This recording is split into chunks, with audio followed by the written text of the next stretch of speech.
भैया से सोनाथ जी के विजयी बनई ह भैया से सोनाथ जी के विजयी बनई ह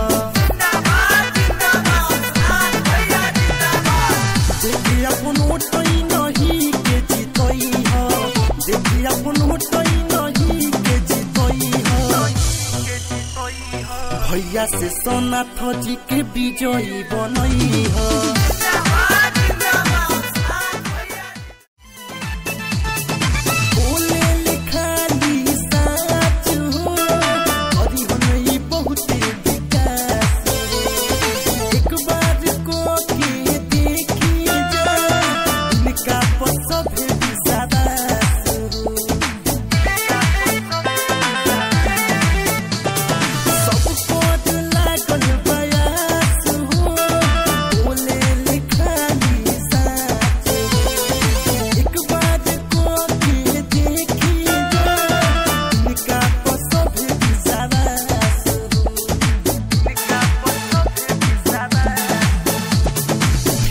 भाव में जन के हो के